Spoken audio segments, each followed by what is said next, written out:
Teknisi CCTV nekat rampok nenek lansia. Pemerintah provinsi atasi fenomena Danau Toba. Uniknya berkunjung di warung lawas.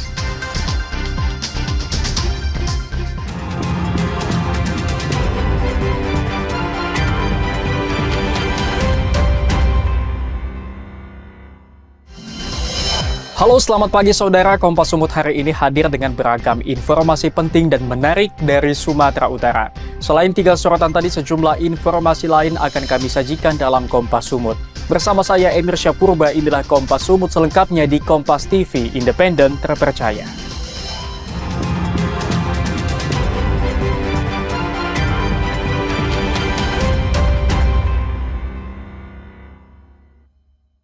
Saudara, seorang nenek berusia 72 tahun di Medan menjadi korban pembunuhan dan perampokan yang dilakukan teknisi kamera CCTV di rumahnya. Korban dibunuh karena tidak memberikan pinjaman uang. Ini adalah rekaman video amatir yang direkam petugas Satreskrim Polrestabes Medan saat menangkap RL di Kecamatan Batang Toru, Tapanuli Selatan. RL alias Iwan merupakan pembunuh sekaligus perampok nenek Amima Agama yang ditemukan tak bernyawa di rumahnya 19 Juli lalu. Selain dibunuh, harta korban juga dibawa kabur, diantaranya uang tunai beragam mata uang senilai 30 juta rupiah dan puluhan perhiasan emas yang nilainya mencapai 100 juta rupiah. Ketika ditangkap, mayoritas barang bukti masih ditemukan dari tangan pelaku, namun pelaku mengaku sebagian sudah sempat digunakan untuk keperluan pribadinya. Kapolres Tabes Medan Komisaris Besar Polisi Gideon Arif Setiawan menyebut korban dan pelaku saling kenal.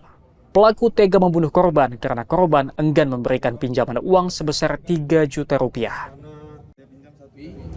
Kemudian ada komunikasi antara tersangka dengan korban tentang peminjaman uang. Kemudian tersangka merasa tidak diberikan pinjaman, kemudian tersangka melakukan tindak pidana pembunuhan maupun mengambil barang-barang milik korban. Saat kejadian, suami pelaku berada di rumah namun tak kuasa mencegah perbuatan pelaku karena korban dan sang suami sudah berusia lanjut. Dalam kasus ini pelaku terancam penjara seumur hidup, dijerat dengan pasal berlapis mulai dari perampokan hingga pembunuhan. Ferry Irawan, Kompas TV, Medan, Sumatera Utara. Saudara, aksi kejar-kejaran antara polisi dan seorang bandar narkoba mewarnai penggerbekan sarang narkoba di Kota Medan. Selain menangkap satu pelaku, polisi juga menyita sejumlah barang bukti narkoba. Kejar-kejaran antara polisi dan seorang bandar narkoba terjadi di kawasan Medan Tuntungan. Pelaku berinisial S yang mengetahui kedatangan polisi sempat berupaya kabur meskipun pada akhirnya gagal. Dari tangan pelaku yang tercatat berstatus sebagai residivis ini, polisi menyita sejumlah paket sabu siap edar dan 1 paket ganja. Polisi juga menemukan senjata tajam dari tangan pelaku. Kasatres Narkoba Polrestabes Medan Ajun Komisaris Besar Polisi Tommy Arwan menyebut dari lokasi penangkapan pelaku, pihaknya juga menemukan 1 barak narkoba yang kemudian dihancurkan dan dibakar. Di lokasi ini kita menemukan satu tempat yang menjadikan barak tempat dilakukannya peredaran narkoba, dan kita di tempat ini mengamankan 1 BD inisial S, yang di lokasi juga kita mengamankan barang bukti berupa poketan sabu, macis, dan juga alat bong, dan juga 1 linting ganja. Dan dari lokasi kita lakukan penyisiran dan membakar barak yang menjadi tempat sarang narkoba tersebut. Pelaku yang ditangkap kini terancam kembali di penjara selama lebih dari 5 tahun karena dijerat dengan Undang-Undang Nomor 35 Tahun 2009 tentang narkotika. Ferry Irawan, Kompas TV, Medan, Sumatera Utara. Saudara, sebuah warung bakso di Kota Medan diserang sejumlah orang. Diduga aksi penyerangan karena pelaku tidak terima ditegur pemilik warung karena sering mengganggu karyawan warung bakso tersebut. Ini adalah rekaman kamera pengawas atau CCTV yang memperlihatkan sejumlah orang menyerang sebuah warung bakso di kawasan Jalan Mandala, Kota Medan. Aksi penyerangan akhirnya berhenti usai pelaku mengetahui kedatangan sejumlah warga ke lokasi kejadian. Aksi penyerangan ini diduga buntut dari aksi pemilik warung bakso yang menegur dua pria akibat sering mengganggu karyawannya saat bekerja. Diduga karena tidak terima, dua pelaku tersebut memanggil rekannya dan kemudian melakukan penyerangan. Akibat aksi penyerangan tersebut, gerobak bakso mengalami kerusakan. Selain itu, anak pemilik warung yang baru berusia 4 tahun mengalami trauma. Yang cuci piring itu udah beberapa hari ini diganggu lah sama preman. Motifnya apa kita nggak tahu. Terakhir kali malam minggu 19 Juli itu jam 23 kurang lebih 23 sekian 30 sekian disiram lagi yang tukang cuci piring sama air. Nah, kebetulan saya nampak langsung, ditegur dari belakang, ke jalan, ditegur diam sebenarnya. Nah, nggak ngejawab juga. Sekitar mungkin kurang dari 10 menit, itulah terjadi penyerangan. Itu sekitar. Pemilik warung mengaku telah melaporkan kejadian ini ke petugas kepolisian. Korban berharap seluruh pelaku dapat segera ditangkap dan diberikan hukuman yang setimpal. Dedi Zulkifli Tarigan, Kompas TV, Medan, Sumatera Utara. Permasalahan Danau Toba segera diatasi, saksikan usai jeda.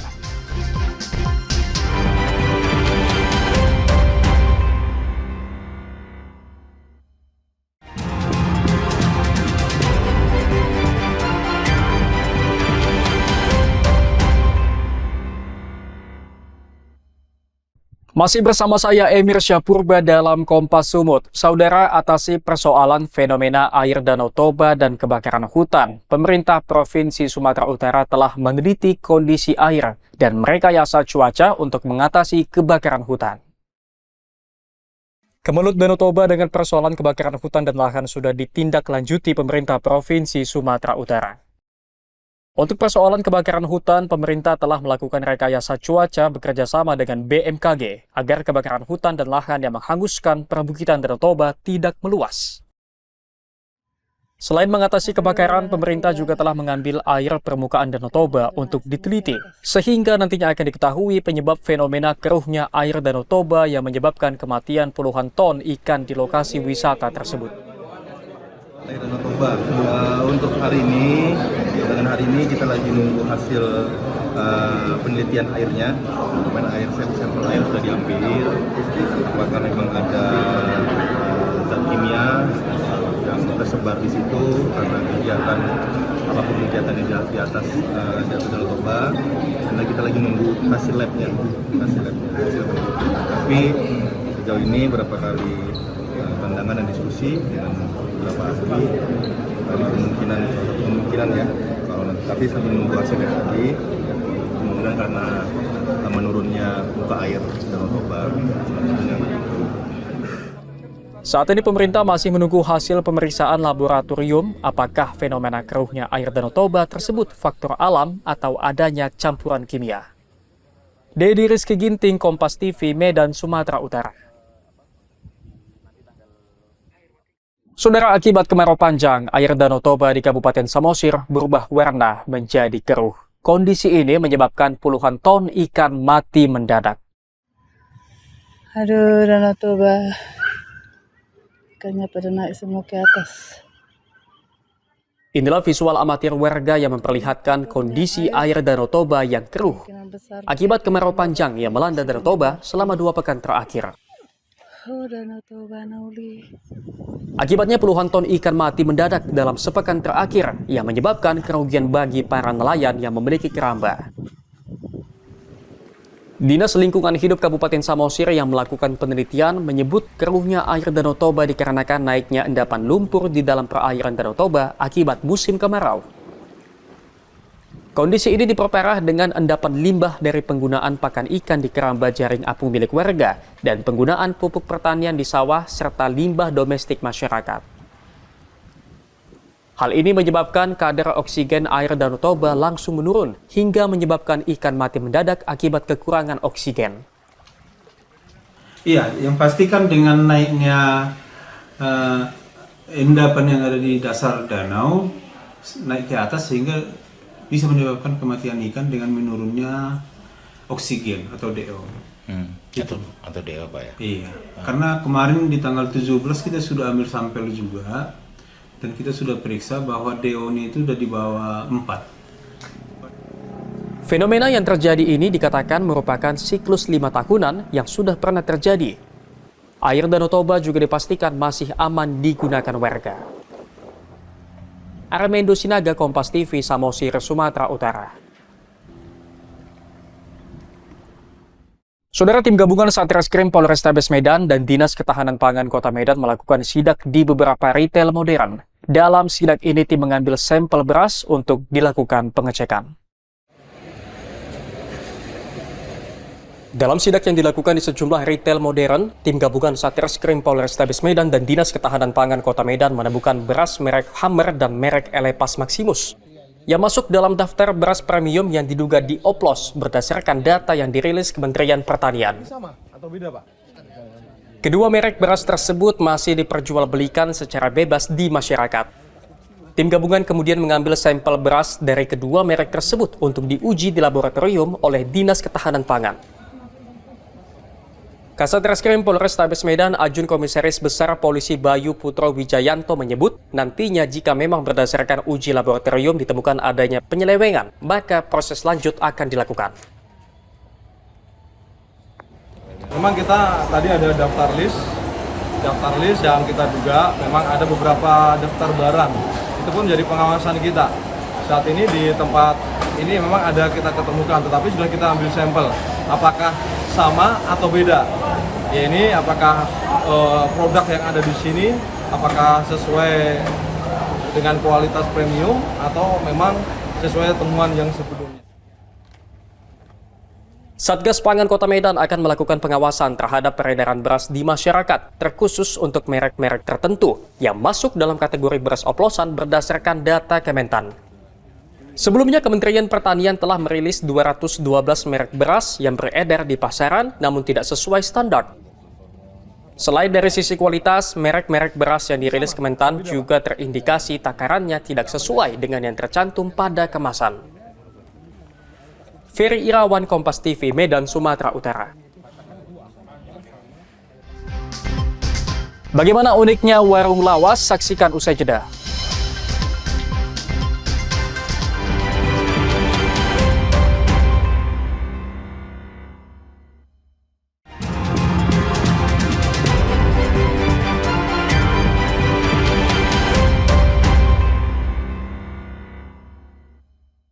Masih bersama saya, Emir Syapurba dalam Kompas Sumut. Saudara, Sekolah SMP Negeri di Kabupaten Karo gelar uji coba sistem aplikasi kehadiran siswa. Aplikasi ini mendata keberadaan siswa yang terhubung ke pesan WhatsApp orang tua.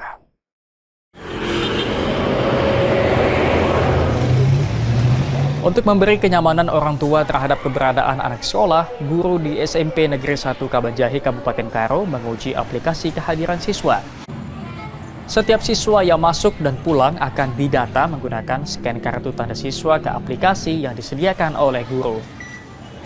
Inovasi ini diberi nama aplikasi Aksi. Selain mendata kehadiran dan kepulangan siswa, aplikasi ini juga dapat terhubung ke handphone orang tua siswa melalui pesan WhatsApp. Aplikasi yang sudah kita buat di SMP Negeri 1 Kabanjahe itu kita mulai dari melakukan scan barcode NISN siswa dan nantinya itu langsung terkoneksi ke WA orang tua siswa. Tujuan kita untuk pembuatan aplikasi ini apa sebenarnya?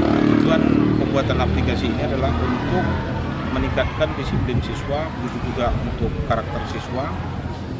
Penerapan aplikasi ini mendapat apresiasi orang tua siswa. Mereka mengaku senang karena keberadaan siswa dapat termonitor dan mengurangi tingkat bolos di jam sekolah. Merasa terbantu ya, karena melihat daripada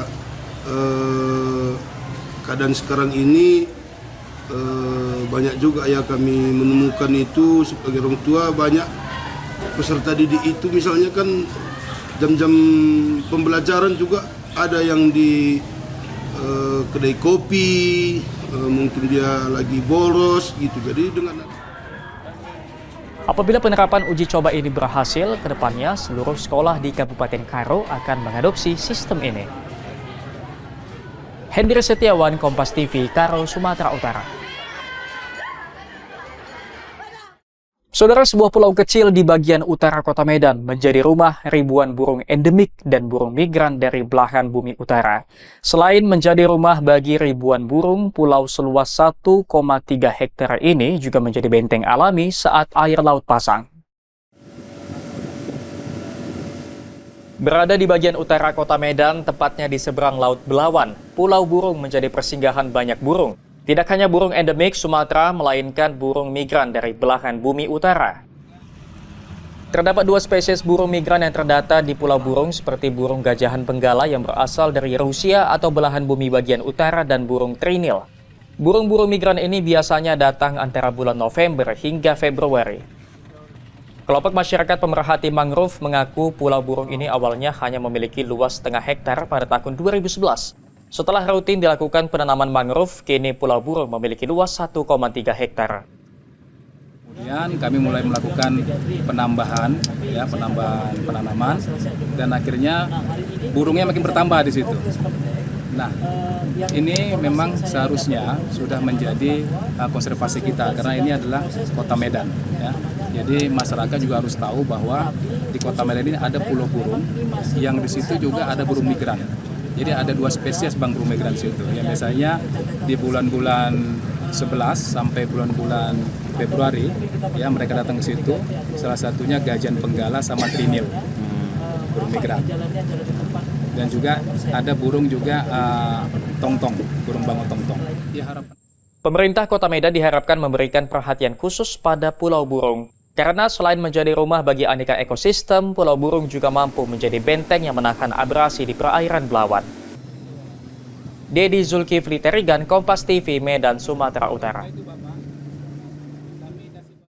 Saudara, seorang kolektor furniture antik di Medan mengkreasikan koleksi barang antik miliknya menjadi warung bernuansa lawas. Di warung ini pengunjung bisa menikmati santapan sambil melihat beragam barang antik. Saudara, di tengah maraknya kafe berkonsep estetik, keberadaan kafe bernuansa lawas di Sumgal ini memberikan nuansa baru. Tempat bernama Warung Lawas ini membawa pengunjung serasa balik kembali ke suasana tempo dulu. Penasaran seperti apa rupa dari Warung Lawas ini? Yuk langsung aja kita lihat. Suasana era 90-an langsung berasa ketika memasuki Warung Lawas yang berada di Jalan Sumgal Medan ini. Bagaimana tidak, segala furniture yang Anda lihat merupakan furniture dan pernik antik berasal dari zaman dahulu. Seolah seperti ornamen warung, beragam furniture disusun sedemikian rupa hingga memunculkan nostalgia tersendiri. Warung Lawas ini didirikan sejak 2022 lalu dan cukup mendapatkan respon pengunjung baik yang hobi akan barang antik dan pengunjung yang ingin lokasi tenang untuk menyeruput kopi.